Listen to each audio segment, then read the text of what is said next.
Seguimos con información en Proindustria. Sí, es momento de hablar de obras porque ya estamos en un contacto en vivo y en directo con el señor Paul Sarubi, el expresidente de la Cámara Vial Paraguaya. Muy buen día, señor Sarubi. Gracias por el tiempo para la teleaudiencia del canal de la producción. ¿Cómo está? Muy buenos días, muy buenos días. Muchas gracias por la invitación al programa. Un gran saludo para usted y para todo el equipo y también para toda la teleaudiencia.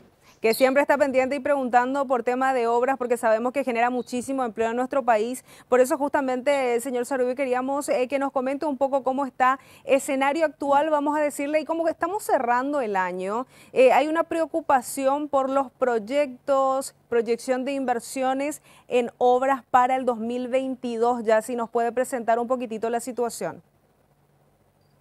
Bueno, así como vos decís, venimos ya de un 2021 que fue un año récord para lo que fue la inversión en infraestructura. Ya en este año, en ese año de pandemia, el gobierno nacional, dentro de una estrategia anticíclica, impulsó muchísimo lo que son la cantidad y el volumen de obras de infraestructura que se sacó al mercado. Fue así que se llegó a un récord absoluto en la historia del Paraguay de más de $1.000 millones de inversión en infraestructura. Y ya entrando al año 2021, comenzamos también con un ritmo muy acelerado en la ejecución, pero poco a poco muchas de las obras que estaban en ejecución el año pasado fueron terminando, y ya en este segundo semestre del año y aparte también por problemas en lo que fue la caja del Estado, ¿verdad? A raíz de todas las inversiones que el Estado tuvo que hacer en el sistema de salud. Nos estamos viendo ahí con dos inconvenientes, ¿verdad? Por un lado, un atraso en los pagos de certificados de obras a empresas constructoras, que hizo también que muchas de las obras tengan que ir ralentizándose, bajando un poco los volúmenes de producción mensual. Más que nada las obras de fondos locales, que justamente son obras que son más pequeñas muchas veces y que son las que encaran empresas de pequeño y mediano porte, y a su vez son las empresas que tienen menos espalda financiera como para poder aguantar la falta de cobro. Eso generó un problema. Ahora está paliándose en cierta medida con un crédito programático que se aprobó en el Parlamento ya la semana pasada. Ahora se tiene que empezar a pagar los certificados en base a esa disponibilidad que se tiene, pero sigue habiendo todavía una deuda pendiente. Y por otro lado, obras que fueron terminando ya en el transcurso del año, que venían desde el año pasado, que no tuvieron continuidad con nuevas obras. Este año se hicieron menos licitaciones que en el 2019 y el 2020, y eso hace que muchas empresas que van terminando sus obras se queden sin la posibilidad de ir enganchando todos esos equipos de trabajo que tiene con obras nuevas. Y eso genera dos problemas fundamentales, ¿verdad? Por un lado, y creo que es el mayor problema en esta etapa de post-pandemia, es el desempleo. O sea, una empresa que queda sin trabajo, una empresa que tiene que liberar a su gente, no puede seguir pagando los salarios sin tener trabajo. Y eso hace que aumente el desempleo por un lado, y por otro lado todas estas empresas, y ya a raíz de los grandes volúmenes de obra que vienen dándose en los últimos gobiernos, hay empresas que adquirieron mucha cantidad de equipos nuevos, y esos equipos deben ser pagados, amortizados en un periodo de tiempo que no es tan corto. Entonces, al no tener continuidad en las obras, le saca a las empresas la posibilidad de seguir pagando esos equipos. Eso va a generar también problemas económicos a las empresas, porque los equipos uno compra con dinero que uno saca o del banco, o también muchas veces financiamiento de los proveedores de equipos, ¿verdad? No poder pagar la cuota, bueno, uno puede verse en problemas, inclusive llegando a un caso extremo, puede perder los equipos, ¿verdad? Entonces, esa es la situación hoy, ¿verdad? Estamos nosotros siempre hablando con el gobierno tiene intenciones de seguir invirtiendo en infraestructura, sabe de la necesidad de la inversión en infraestructura, independientemente de lo que es lo que el sector de la construcción genera dentro de la economía, que sabemos todos que la construcción es uno de los pilares fundamentales de la economía de un país. Vimos el año 2020 como dentro de lo que le afectó la pandemia a todos los países de la región y del mundo, Paraguay fue uno de los países menos afectados y eso fue en gran medida también gracias al impulso importante que hubo en el sector de la construcción. Eh, entonces, este año, entendiendo también de que debemos seguir por la misma línea, tenemos que seguir invirtiendo en infraestructura y con eso conseguir todo lo que el sector de la construcción genera dentro de la economía y por otro lado la necesidad imperante que tiene el país de seguir teniendo cada vez más y mejores vías de comunicación. Nosotros somos un país que somos un país mediterráneo, somos un país exportador y necesitamos tener un sistema de comunicación eficiente y rápido como para que nuestros productos tengan el menor costo logístico posible, o si no dejamos de ser competitivos ante el mundo, ¿verdad? Y eso significa carreteras, puentes, puertos, hidrovías, el río tiene que estar operativo 365 días del año. Y bueno, todo eso es una necesidad de que el gobierno creo que entiende que no hay que dejar de lado, ¿verdad? Acá hay estudios que dicen que el Paraguay, para poder ponerse a tono con los demás países de la región, necesita una inversión de más de 20.000 millones de dólares en lo que es dentro del país, ¿verdad? Si uno calcula que hoy estamos invirtiendo el año pasado fue 1.100 millones de dólares, necesitamos entre 15 y 20 años para poder ponernos a tono. Eso tenemos que tratar de que se puedan acortar esos plazos y como siempre decimos, tratar de invertir por lo menos 3% de nuestro PIB de manera anual, que es lo que se recomienda como para poder ir creciendo en la medida que un país necesita. De las obras en curso y proyectos terminados, ¿hay todavía certificados, pagos por certificados de obras pendientes ahora? ¿Y tenemos el dato de cuánto sumaría, presidente? Si nosotros estábamos en un número que es mayor a 200 entre 200 y 210 millones de dólares, como te dije, la semana pasada en el Congreso se aprobó un crédito programático de la CAF, del crédito no de fomento, por 100 millones de dólares. Eso va a hacer que baje esa deuda. Ahora tiene que hacerse todo el proceso interno dentro del Ministerio de Obras, Ministerio de Hacienda, Ministerio de Obras, como para poder tener disponibilidad de esos recursos y que se puedan ir pagando esos certificados. Con eso quedaríamos en una deuda superior a los 100 millones de dólares que seguramente ya va a pasar para el año que viene. Pero es una deuda que a medida que las obras van avanzando también sigue aumentando. Ahora usted nos decía, algunos proyectos se tuvieron que ralentizar. ¿Hay proyectos que se tuvieron que paralizar también debido a ese problema? No, hasta este momento no tenemos todavía nosotros ninguna información de que haya algún proyecto que haya parado por falta de cobro, pero sí lo que uno hace, porque verdaderamente parar una obra es muy traumático, ¿verdad? Vos tenés que liberarla a todo el personal, tenés que liberar los equipos, muchas veces uno tiene contratos de provisiones de materiales, de servicios que ya tiene firmados y no es fácil parar completamente una obra y después volver otra vez a arrancar cuando se pueda, ¿verdad? Entonces lo que uno hace muchas veces es ir parando y eligiendo qué trabajos hacer y hacer los trabajos que insumen menos recursos y que por ende son menos costosos también para la empresa que está trabajando, ¿verdad? A eso tenemos que sumarle los enormes sobrecostos que se dan en este año por aumento de materiales, ¿verdad? La verdad que a nivel mundial todos los insumos subieron enormemente, ¿verdad?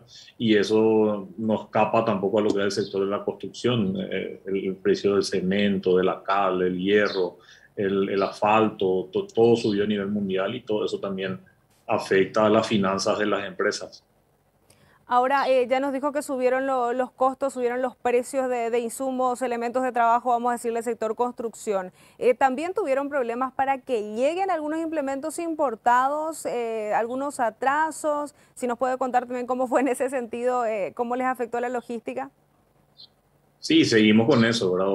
Primero los costos logísticos a nivel mundial subieron muchísimo, lo que hoy cuesta traer un contenedor a Paraguay 5 veces lo que costaba antes de la pandemia. y a eso hay que sumarle los atrasos, ¿verdad? La verdad que los plazos que antes se manejaban para las importaciones hoy son muy superiores, ¿verdad?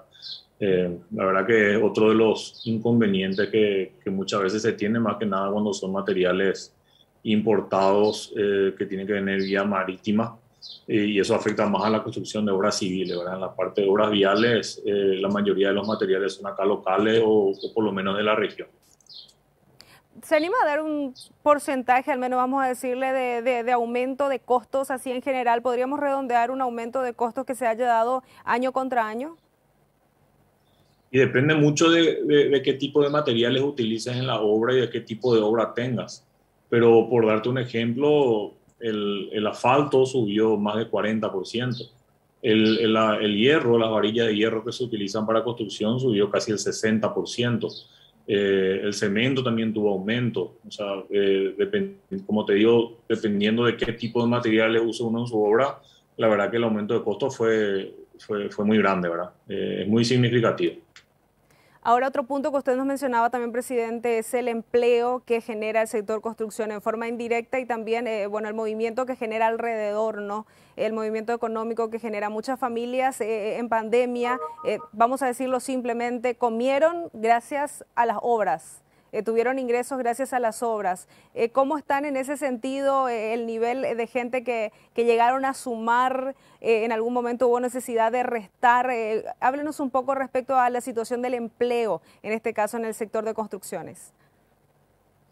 Mira, el año pasado, en marzo, cuando arrancó la pandemia, nosotros como gremio recibimos la llamada del presidente de la República y del ministro de Obras Públicas, y justamente nos comentaron de que tenían un plan de apretar mucho lo que es la inversión en infraestructura, que ellos sabían que eso es lo que podía salvar a la economía el año pasado y por otro lado salvar al empleo, ¿verdad? Fue así como con todos los protocolos sanitarios que se pudieron armar trabajando con el Ministerio de Salud. Nosotros nunca paramos de trabajar. En los peores momentos de pandemia nosotros seguimos trabajando. La verdad que eso fue una cosa que para nosotros fue muy buena, ¿verdad? Muy contento de poder haber tenido la oportunidad de seguir trabajando en esos momentos tan difíciles. Y bueno, y con eso y con toda la cantidad de obras que se fueron licitando, aumentó mucho las necesidades de empleo. Contratar a una persona que trabaja en una obra vial o civil, una persona que hay que capacitarle. Entonces entramos con un desafío muy grande de dónde sacar toda esa gente para poder ejecutar todas estas obras. Llegó el momento y el caso en el cual nosotros como gremio tuvimos que crear una bolsa de trabajo virtual, en la cual a través de las redes sociales de la Cámara Vial Paraguaya la gente entraba y se anotaba y ahí levantaba sus currículums, y los departamentos de recursos humanos de las diferentes empresas entraban ahí y sacaban las opciones como para poder ir contratando. Muchísima gente que vino de otros países porque se quedaron sin trabajo en Argentina, Brasil, Europa, Estados Unidos, en todos lados donde hay paraguayos que están trabajando, volvieron a Paraguay por falta de trabajo, y muchos de ellos entraron al sector de la construcción gracias a este auge que hubo dentro de la obra pública, ¿verdad? Hoy en día, ya en el 2021, como te dije, están bajando un poco los volúmenes de inversión en infraestructura, y hoy ya tenemos nosotros datos que indican que hay un aumento ya en el desempleo en lo que es el área de la construcción. Ojalá, y ahora en esta semana hay unas cuantas licitaciones que el Ministerio de Obras Públicas levantó, y de aquí a fin de año también nos dicen que van a haber algunos proyectos nuevos que tienen que salir, que tienen que ser levantados. Ojalá eso haga que vuelva otra vez a dinamizarse el sector de la construcción, y que esas personas que hoy quedaron sin trabajo vuelvan a poder entrar otra vez a las empresas a seguir trabajando. Esa es más o menos la situación y lo que te puedo decir con respecto al empleo. Y a eso tiene que sumarle toda la mano de obra indirecta también que se genera en todos los lugares en los cuales son ejecutados los proyectos. En cada lugar donde hay un proyecto en el interior, y bueno, hay alguien que tiene que darle de comer, le tiene que lavar la ropa, están las farmacias, las ferreterías. O sea, hay muchísimos negocios y muchísimas empresas, muchas inversiones que se van generando a través de las obras en las diferentes localidades. Hoy hay obras en los 17 departamentos del país. O sea, uno a donde se te va en el interior siempre ve que hay algún equipo tiempo trabajando y eso hace que se mueva mucho el empleo y se mueva mucho la economía también a nivel regional. Entonces, bueno, te repito, esperemos que podamos salir pronto de esta situación de post-pandemia que evidentemente afecta mucho también a las arcas del Estado y que se pueda llegar a invertir de vuelta los volúmenes que necesitamos, ¿verdad? Yo estoy absolutamente seguro de que acá lo que nosotros no tenemos que permitir es de que la inversión en infraestructura sea el fusible para poder entrar dentro de un presupuesto estimado, ¿verdad? Acá tenemos que entender la necesidad de invertir en infraestructura, tenemos que tener planes a corto, mediano y largo plazo que no tenemos que cambiar cada vez que a alguien se le ocurra, ¿verdad? Y tratar de ir atrás de eso, porque eso es lo que verdaderamente le conviene al país, ¿verdad? Si de alguna manera tenemos que ajustar los presupuestos, y bueno, ya ajustemos en lo que es la calidad del gasto público, creo que hay lugares en los cuales se puede optimizar mucho los recursos, pero seguir invirtiendo en infraestructura, que es lo que el país necesita para poder crecer. Nosotros tenemos una potencialidad enorme como país de producir cada vez más y muchas veces nos vemos acotados dentro de esa potencialidad por culpa de la falta de infraestructura y eso no tenemos más que permitir. Presidente, muchísimas gracias por el tiempo. Realmente quedaron muchos temas pendientes porque hay mucho que hablar del sector construcción, así que posiblemente ya en las próximas semanas le vamos a seguir molestando. Muy importante lo que iba mencionando respecto a la demanda de empleo, oportunidades de capacitación, es algo que muy posiblemente todos los jóvenes están atentos ahora para ir sumándose a esa bolsa de trabajo. Muchísimas gracias. Gracias a ustedes, muchas gracias por darme este tiempo de poder compartir con ustedes y un gran saludo de vuelta ahí a todo el equipo y también a la teleaudiencia.